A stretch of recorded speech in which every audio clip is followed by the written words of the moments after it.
Na era Bolsonaro, existe um convívio inevitável entre dois grupos dentro do Palácio do Planalto. A chamada ala militar divide espaço com a ideológica, em uma relação nem sempre harmoniosa. Era impossível dizer qual grupo era o mais influente, até que chegou o dia 13 de junho de 2019. O presidente Jair Bolsonaro demitiu hoje o ministro da Secretaria de Governo, general da Reserva Santos Cruz, que foi alvo de ataques de Olavo de Carvalho e do vereador Carlos Bolsonaro, filho do presidente. O general Santos Cruz foi derrotado na batalha travada com um grupo ideológico que passou a dominar sozinho a comunicação do governo. Na CPI das fake news em novembro, o general discorreu sobre o grupo que passou a tratá-lo como inimigo, com um olhar todo especial sobre o mentor de seus detratores. Sobre esse cidadão aí, Olavo de Carvalho, mais uma vez eu quero repetir que eu não tenho nada a ver com a obra dele, né? Eu nunca li, não pretendo ler também, porque acho que ele não tem padrão nem para se expressar, né? O comportamento é um comportamento de vigarista. O tempo passou e as redes sociais, comandadas pelo grupo vitorioso nessa batalha palaciana, jamais deixaram de dar norte aos atos e declarações do presidente. Mas, aos poucos, os militares foram retomando força no círculo mais próximo do poder. Até que na semana passada o presidente fez duas mudanças estratégicas. Nomeou o ex-interventor da Segurança no Rio, general de Exército Braga Neto, para a chefia da Casa Civil na vaga de Onyx Lorenzoni. E o vice-almirante Flávio Rocha para a Secretaria de Assuntos Estratégicos e, segundo aliados, esvaziou as funções de um dos mais relevantes integrantes da ala ideológica, o olavista Felipe Martins. Trocamos hoje dois ministros, né? Ficou completamente militarizado o meu terceiro andar, são 4 generais ministros agora. Nada contra o serviço, tem civis excepcionais aí, trabalhando com o Sérgio Moro, por exemplo. O que significa a chegada de Braga Neto ao Palácio do Planalto? Até que ponto ela afetará as relações do presidente com as redes sociais e com o grupo ideológico? Como Bolsonaro gerencia essa relação complicada no centro do poder? Esses são os temas do Ao Ponto desta segunda-feira. Eu sou Carolina Moran, estou com Roberto Maltic e nesse episódio a gente conversa com a jornalista Thaís Oyama, autora do livro Tormenta, que conta os bastidores do primeiro ano de governo. Fique com a gente. Thaís Oyama, o presidente Jair Bolsonaro indicou na quinta-feira o general Braga Neto para assumir a Casa Civil e fez questão de reafirmar que agora o terceiro andar do Palácio do Planalto está povoado por militares, por generais. Isso significa que o processo decisório do governo está na mão dos militares ou não? Eu acho que a gente não pode chegar a dizer isso, Roberto, mas certamente a gente pode dizer que o Bolsonaro, com esse movimento, ele tenta uma reaproximação do núcleo militar e ele prova mais uma vez que ele quer não só ser amado, como ele quer ser reeleito, né? Porque os militares, a gente lembra aí que eles sempre tiveram uma ótima imagem junto à população e principalmente junto ao eleitorado do Bolsonaro, né? Ele foi eleito, apoiado por aquele tripé, o antipetismo, a questão do endurecimento do combate à violência e o projeto liberal do Paulo Guedes. E os militares, de alguma forma, eles incorporam essas duas primeiras ideias, né? A do antipetismo e a do reforço na segurança, do combate duro à criminalidade, etc. Então, acho que foi um movimento muito esperto do ponto de vista político. Vamos ver no que vai dar. Thaís, quem é que faz mais a cabeça do presidente? Os militares ou a repercussão de suas ações nas redes sociais, hein? Olha, até agora, o presidente vinha sendo nitidamente guiado pelas redes sociais. Eu de pousar na Índia.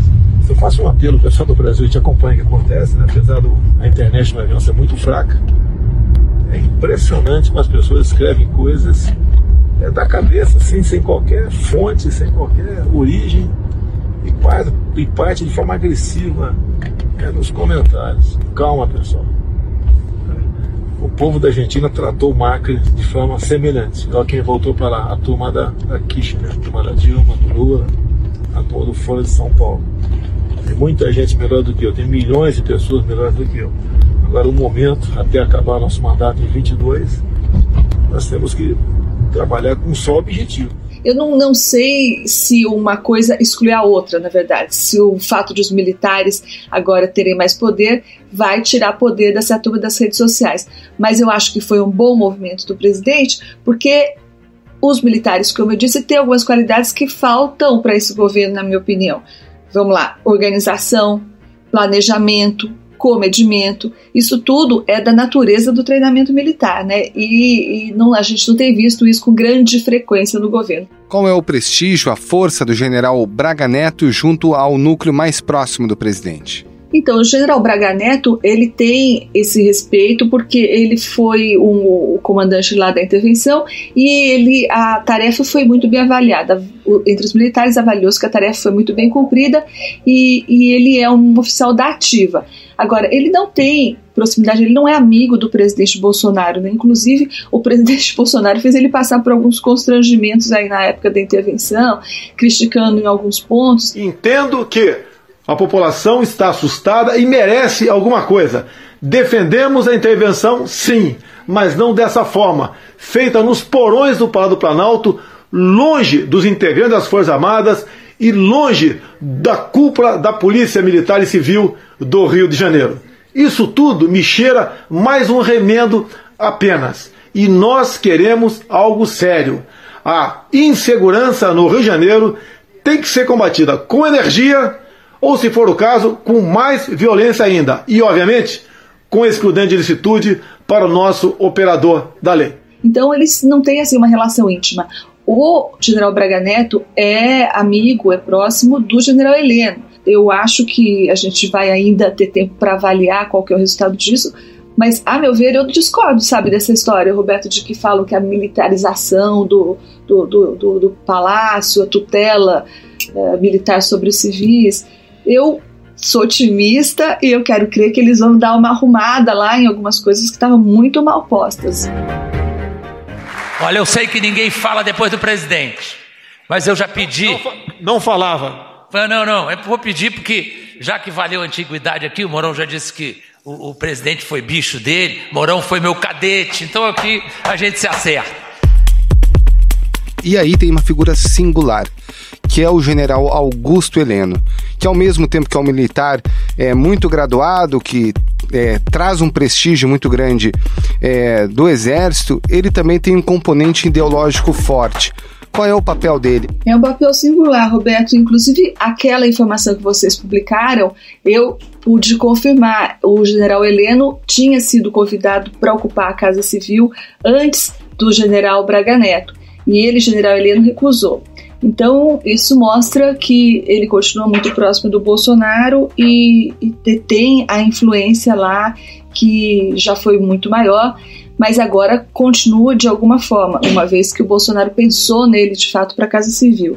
E ele, sim, ele é um militar ideologicamente muito convicto, tem convicções muito fortes, né? Ele foi ajudante de ordens do ministro Silvio Frota, que estava lá à direita do Geisel, então era alguém bastante à direita, e ele admira o Silvio Frota, ele não tem nenhuma palavra crítica em relação ao Silvio Frota, muito pelo contrário, e ele é ideologicamente muito convicto. Talvez seja essa aí uma das coisas que ele tem em comum com o Bolsonaro. E é muito interessante porque depois que ele começou a entrar no Twitter, a gente pode ver, quer dizer, quem não conhece o general Heleno, né, o grande público, pode ver o general Heleno muito mais como ele é, né? Ele é alguém com fortes convicções e que fala alto e que tem uma certa, digamos, espontaneidade aí, que revela de maneira bem clara o que ele pensa e quem ele não gosta, porque ele é muito claro quando ele não gosta e quando ele gosta, ele faz ataques virulentos e a imagem, normalmente, antes do Twitter, a imagem que ele passava era de alguém assim, mais vetusto, né, mais comedido, mas o general Heleno é essa pessoa muito mais próxima da imagem que ele passa no Twitter do que a imagem que ele passa nas fotos e nas entrevistas quando ele aparece ao lado do presidente. E tá firme lá do lado. Teve alguns ataques, sofreu alguns ataques do Carlos lá no passado, mas que não foram adiante, o que é outra prova de que ele continua forte, embora tenha perdido um departamento importante lá, que foi a ABIN. Essa o Carlos levou, né? Acho que vocês se lembram que teve uma queda de braço lá, e o Carlos Bolsonaro foi quem nomeou o Alexandre Ramagem, que hoje é o diretor da ABIN. Lembrando que a ABIN é o departamento subordinado à pasta do general Heleno, que não teve nada a ver com a nomeação e acabou admitindo isso. Thaís, quando a gente fala de militares, não é um bloco monolítico, né? Tem uma parte dos militares que ficou muito incomodada com algumas ações do governo Bolsonaro, sobretudo depois da demissão do general Santos Cruz, que é um militar respeitadíssimo, né? Eu concordo com a sua avaliação, não é um núcleo, eles inclusive fazem questão de deixar isso bem claro, eles não pensam igual, eles têm algumas linhas comuns e que fazem parte da formação, mas divergem em muita coisa. E é verdade que, quando da demissão do ministro Santos Cruz, eu acho que isso uniu os militares de uma forma homogênea e monolítica.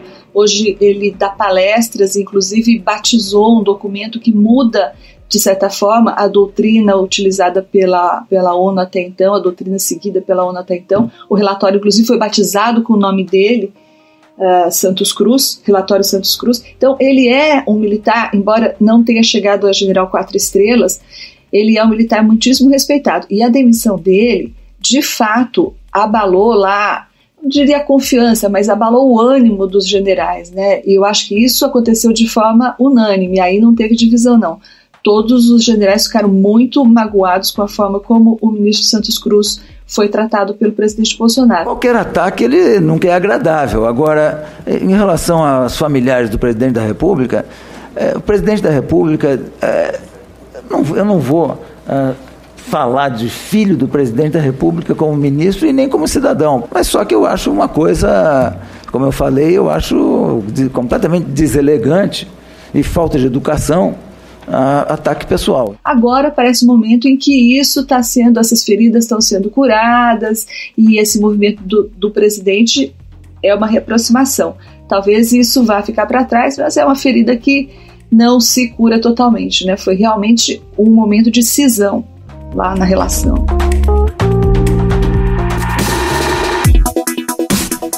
São os conselheiros do presidente nessa área de redes sociais, Thaís? Porque, por exemplo, o general Santa Rosa, quando saiu da Secretaria de Assuntos Estratégicos, depois de uma entrevista dizendo que não tinha acesso ao presidente, que ele estava cercado ali por um grupo de jovens conselheiros. Quem são essas pessoas?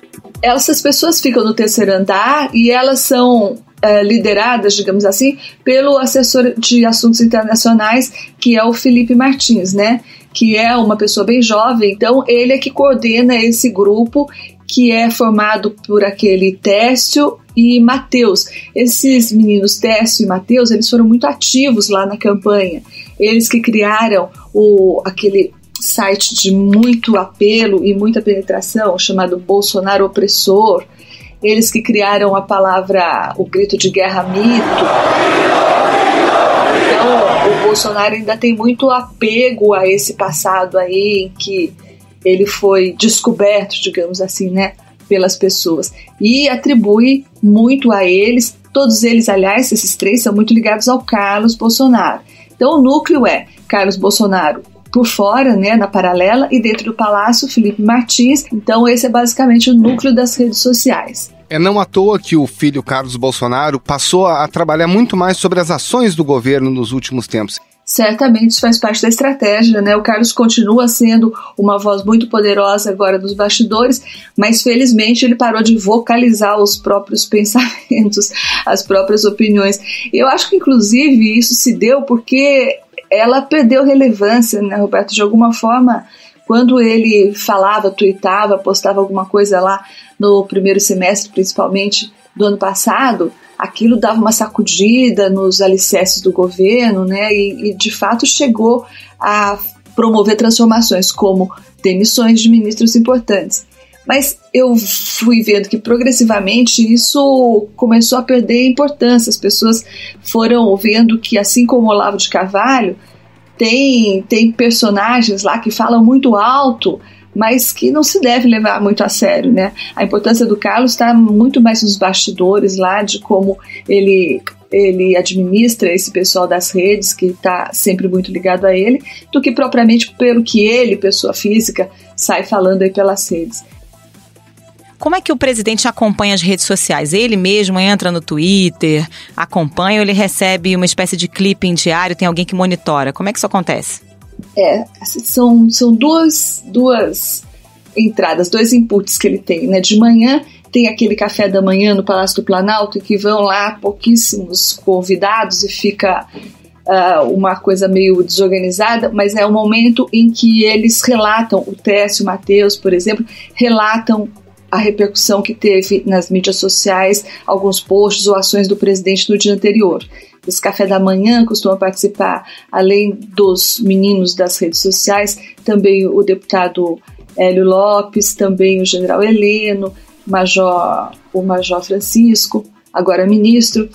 Então é um café da manhã muito íntimo lá e esses insights, esses highlights são passados para o presidente de forma mais organizada, mas ele mesmo, como dorme muito mal, como ele sempre diz, né, acorda de madrugada ou não dorme, então ele tem o hábito de ficar lá olhando o celular de madrugada, e daí recebe, todo mundo passa para ele, né, os amigos mais próximos passam, inclusive uma torrente de fake news, e parece que agora ele está conseguindo diferenciar, ou pelo menos tomando cuidado em diferenciar notícias colhidas por profissionais e notícias fabricadas e disseminadas de forma irresponsável. Mas então são duas maneiras. Ele recebe isso de forma mais organizada no café da manhã e ele mesmo fica lá dando aquela passeada e recebendo e lendo coisas, abrindo arquivos de madrugada. É assim que funciona.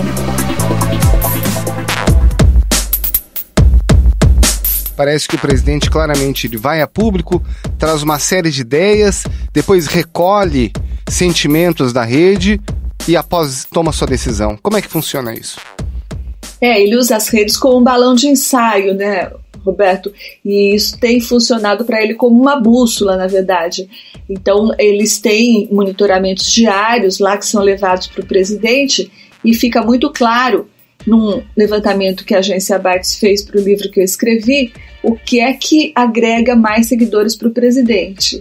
É muito nítido quando ele expande a sua base assim de forma extraordinária, porque a base dele vem se expandindo diariamente, de uma maneira uniforme e óbvio, né, porque ele é o presidente, as pessoas têm curiosidade de saber o que o presidente está fazendo. Então não necessariamente porque as pessoas gostam dele, etc., mas elas vão seguindo ele diariamente e isso vai aumentando. Mas nos momentos em que aumenta extraordinariamente essa base de seguidores, isso se dá, segundo esse levantamento mostrou, quando ele ataca a imprensa, quando ele ataca a esquerda, quando ele faz acenos, por exemplo, ao ministro mais popular dele, que é o ministro Sérgio Moro. O Brasil está indo muito bem, a segurança pública, os números demonstram que estamos no caminho certo. E a minha máxima, né? Time que está ganhando não se mexe. Mais uma vez, o senhor deixar claro, está descartada então a possibilidade de dividir? A chance no momento é zero. Então, todas as vezes, é muito nítido isso, todas as vezes que ele está numa situação de querer levantar popularidade, ele lança a mão de uma dessas três coisas, ou fala mal da imprensa, ou fala mal da esquerda, ou então sai abraçando o ministro Sérgio Moro aí no desfile de 7 de setembro e tal. Ele tem muita sensibilidade para as redes, ele é muito sensível às redes, né? Tanto é que ele até passa recibo. Outro dia mesmo ele pediu que as pessoas, os seguidores, pensassem duas vezes antes de chamá-lo de traidor, ficou muito sentido, se mostrou magoado, pediu uma chance. Então ele tem muita sensibilidade, é o calcanhar de Aquiles e a bússola dele. Eu não acho que os militares vão mudar isso, eu acho que as duas coisas vão continuar correndo na paralela, mas talvez o populismo diminua, né? Com um bom aconselhamento, talvez ele tenha menos tendência aí a escorregar em ações, decisões aí de caráter mais populista, principalmente na economia. Thaís, você acredita que esse fortalecimento da ala militar no Palácio do Planalto pode respingar em um dos ministérios mais importantes, o Ministério da Educação, no qual o ministro Abraham Weintraub é duramente criticado pela sua atuação técnica? Por mais que a gente tenha críticas, na minha opinião, muito fundamentadas em relação ao trabalho desse ministro Weintraub, ele preenche lá uma cota que é muito cara para o Bolsonaro também, né? Que é essa cota ideológica, da qual faz parte a ministra Damares também, que agrada muito uma parcela do eleitorado dele.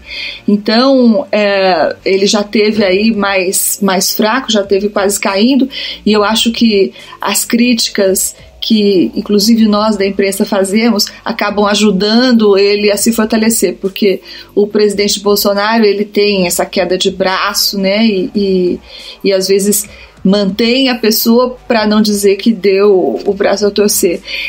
Eu acho que seria muito bom para o Brasil e para a educação se essa pasta tão importante aí tivesse um titular mais qualificado. Mas nesse ponto eu sou pessimista. Eu acho que isso vai durar mais um pouco, porque tem aí esse núcleo ideológico, né, muito ligado ao núcleo das redes sociais, ao olavismo, ao Carlos Bolsonaro, que é também um atrativo muito forte para o eleitorado do Bolsonaro.